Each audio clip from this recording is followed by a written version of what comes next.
spotlight series that Sea Glass Theater Company is presenting to introduce you to the marvelous performers in our Wailing Women world premiere, which will debut on October 2nd in New Bedford, Massachusetts. I'm Elise Gordon, board president of Sea Glass Theater Company, and I'm thrilled to introduce you to mezzo-soprano Heather Gallagher. You spent most of your life in Florida. You're a Florida native, and Yes, true. How did your whole development of your instrument and your decision to be a musician, and how did that all happen? Yeah, that is. I mean, I always really enjoyed singing from the time that I was really, really young. My mom tells me that there's this story of that what I used to do is I used to like spend hours in my room dressed up as the Wicked Witch of the West, and I would play like the Wizard of Oz over and over and over again, and I'd put like my record like things like case because there were records back then. There were like the sleeves that I used to put them on and play the Yellow Brick Road and just like go around and around, like that's what I used to do. And I used to like sing, sing to my parents' record collection. And my first kind of thing about when I was had kind of like a really real inkling that maybe I could be a singer was my 5th grade talent show with my teacher, Miss Richardson. Because I was a really, really shy, extremely shy and quiet kid. But I really wanted to audition for the talent show. And when I went up there, like nobody really knew me for anything other than being a good student. And like when I sang Wind Beneath My Wings and the Bette Midler song, and my music teacher was so like flabbergasted. She ran and got an old-fashioned microphone and put it in front of me and was just like so amazed that like, this very, very shy person could, make a very loud sound. And so that was kind of like the beginning. And I eventually went to, I was mostly involved in theater. I'm in musical theater. So I did that a lot in high school and in my first degree program. And then through a church job when I was towards the tail end of my musical theater degree, I kind of started to make a foray into classical music and really taking my voice training seriously. Because I just liked how it felt just to sing classically. It just seemed to suit me a lot better. And my ear really got opened up through that job. And it was at an Episcopal church. And so there was a lot of Handel and a lot of old English composers and Tallis and all sorts of different English composers. And I really, really enjoyed it. And I ended up going back to school. And then when I finished my music degree, I decided to come up to New England, and I did a year at Laundry School of Music, and then after that, I started working freelance, and kind of I guess the rest is history.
Wonderful. Have you traveled much around the world? Have you performed? Well, yeah, I've been to through that church job that I was talking about a moment ago. We used to do cathedral tours every 2 years. So the first cathedral tour we did was in England in like South England, Southwest England. And then the next year we did it, it was Italy and Ireland. And then the last one we did, we went to, this is like so long ago, I'm like trying to recall it. We went to France and Normandy, and then we went to England. And so I kind of feel like I've sung at every cathedral that is in England and in North England and South England, like Westminster Abbey, St. Paul's, Wells Cathedral, Winchester, St. Albans, like, I mean, just everywhere. And that's kind of where I've done most of my kind of around the world singing. Yeah. And then most of it has just been either in South Florida or it's been in New England, essentially. I haven't done like a lot of, I haven't had the opportunity to kind of do opera in Germany or do like an extensive amount of traveling, which strangely enough has been really great because I don't particularly like, I'm grateful for the amount of time I've had to travel and go to different places. But a lot of my colleagues, I find that it's like they're going from one place to another place to another place and don't get a whole lot of time to settle or see their family or just kind of be in their home. And I personally would find that to be not really an ideal kind of setup. So I've been very lucky, I think, to have done most of my work in New England and been able to come home at the end of the day is pretty nice.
Well, I'm going to go out of order a little bit since this is really an interesting part of the conversation. Ruth Post, how did you're going to have a lot of freedom to interpret her, I'm sure. And how do you feel? Tell us about her and what has inspired you and how has she kind of gotten under your skin?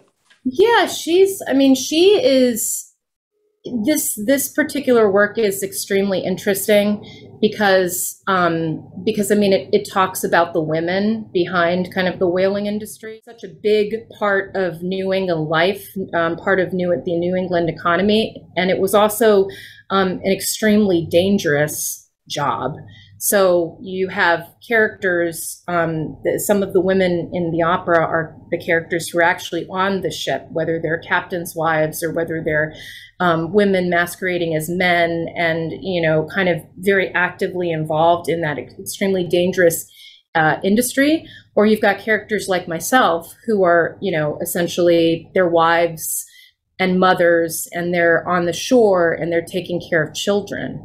And I think what I find so interesting about my character is this kind of sense of optimism and inner strength that allows her to kind of tend to a family and to be part of a community. And this constant state and this constant feeling of like not knowing, of missing her partner, of not having that support of the partner when it comes to the household and the children, and just not knowing. It's like, you know, the person that you love is out there doing extremely dangerous things, and you know that your livelihood, in a sense, depends upon that.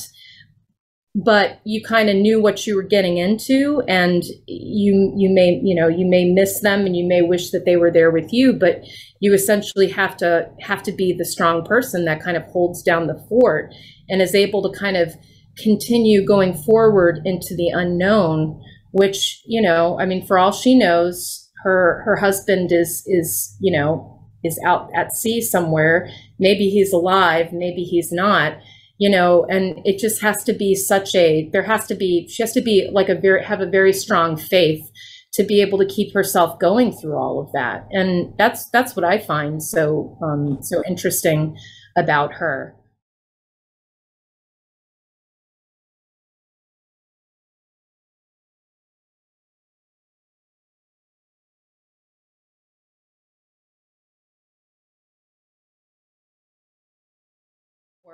For women like Ruth, who I really feel does have a very strong and very meaningful connection with her husband, I think it's really difficult to know that the person that you love is out there doing dangerous things, and then to get a letter maybe, but to really want more than anything else to speak to them, and not being able to speak to them, and still having to, you know, put on a brave face for the children, and to know that your life is, because of what he does, is your life is so fragile. And if he were to go, what would happen to you, you know? So she's a very strong character.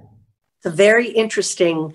The whole idea for the program is a very interesting concept, and it makes you appreciate where we are today compared to some of the same challenges. But, you know, it's just a wonderful concept that Jody and Patrice have hatched. Yeah.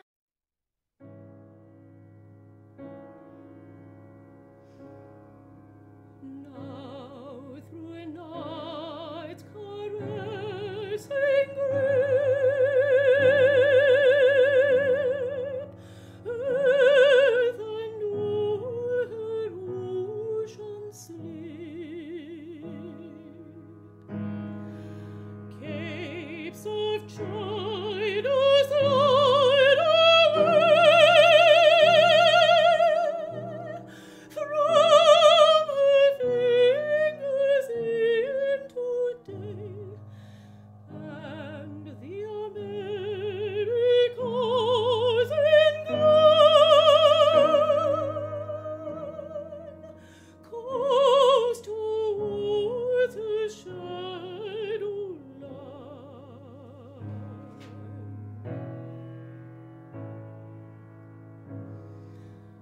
Now the ragged vagrants creep into crooked holes to sleep. Just and unjust Western best change their places as they rest. Awkward lovers lie in fields where disdain for beauty is.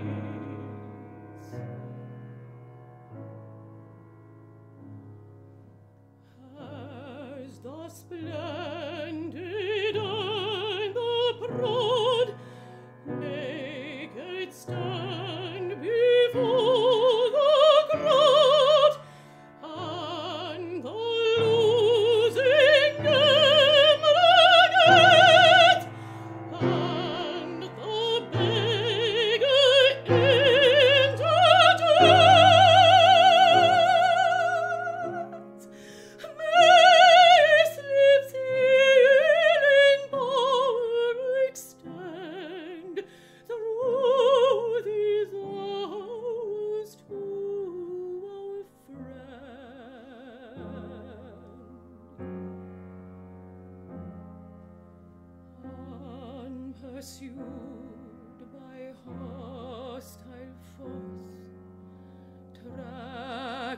an engine bolos.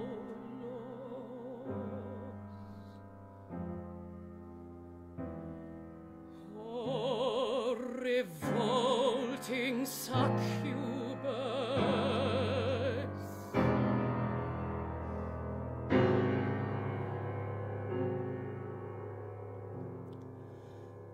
calmly till the morning break,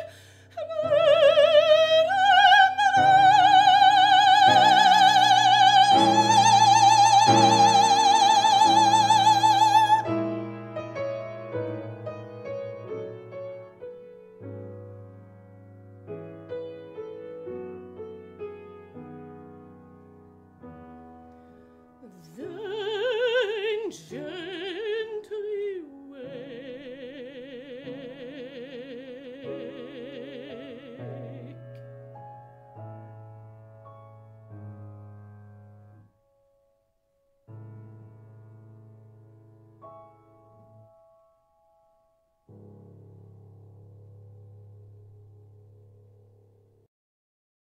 So in your New Englandy, in your grounded nature, what's the weirdest gig you've ever had? Both gigs had this kind of funny show that we had to do where we had to get dressed up in kind of like these fabrics, and we had to wear this weird mask. And I remember going, we had rehearsals and we went through the choreography, which was fairly simple, but when you were in the mask, it was really hard to see. And I remember I was, we were doing the thing. It came time after we were, with the funny party guests and stuff, it came time for us to do the show. And, I was doing the choreography, and at a certain point, I just couldn't see, and I fell off the stage. Oh, no. I fell off the stage because we couldn't see, and we were backing up, and the stage was like a platform, and we had kind of worked it out so that we could kind of get where we needed to go and still be safe. But I don't know whether I lost track of I lost track of my footsteps, or my footsteps were a little too large. But before I knew it, I was falling off the stage.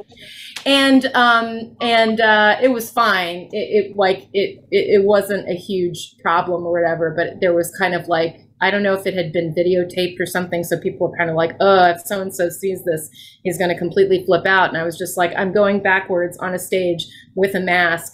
I've got fabric everywhere. I'm trying not to trip over the fabric. I'm only doing the best I possibly can. But that was a crazy job. But, Mexico and Hawaii were actually to see. Good spots to go. Yeah. So what do you do when you're not singing? What's your passion outside of singing? Outside of singing? Well, when I'm not singing, I like to ride bikes. I like to spend a little bit of time outside. I like to ride bikes. I like to do some baking. I like to do baking. I'm trying to get into getting back into origami again, which it's something that I've always really liked and I've always been interested in. And I've always known how, ever since I've been younger, I've known how to do a few things or whatever. But I was always it's sometimes very difficult to kind of go through the books and kind of figure out what the folds are and stuff. But now with the internet and with YouTube, it's you can actually see people making things. So last week I got some origami paper off of Amazon, and so I started doing that again, and that was a lot of fun. I finally discovered how to make a paper crane, and I was very excited. Are you going to try to do the 99 cranes? Yeah. Lovely. Yeah, it's actually it's one of those things where I was going through the instructions, and there's two tricky spots that it's if you were reading a book, you could never really figure out what they were. But then it's when you see somebody actually do it, you're like, Oh, I get it. That's how you do it. So, and it's actually very relaxing to just kind of sit there and, so I like doing that. And beautiful gifts. It can make beautiful gifts. Yeah, yeah. It's really, I mean, it's amazing. I don't even know like how people came up with something that was so simple and just so cool, and the different kind of foldings, and I really like it. So, hoping to be able to make more things by the official end of the summer. It's where I grew up, and it's best summed up by this song, which needs no introduction.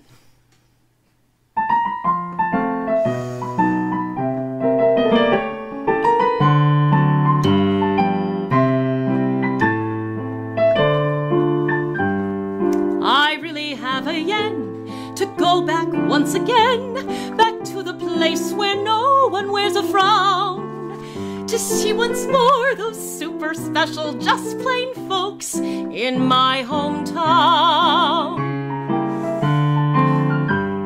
No fella could ignore the little girl next door. She sure looks sweet in her first evening gown. Now there's a charge for what she used to give for free in my hometown. I remember Dan, the druggist on the corner. He was never mean or ornery, he was swell. He killed his mother-in-law and ground her up real well, then sprinkled just a bit over each banana split. The guy that taught us math, who never took a bath, acquired a certain measure of renown. And after school, he sold the most amazing pictures in my hometown. That fella was no fool who ran our Sunday school, and neither was our kindly Parson Brown. I better leave this one out to be on the safe side. In my hometown, I remember Sam. He was the village idiot, and though it seems a pity it was so, he used to burn down houses just to watch the glow, and nothing could be done because he was the mayor's son. The guy that took a knife and monogrammed his wife and dropped her in the pond and watched her drown. Oh, yes, indeed, the people there are just plain folks in my hometown.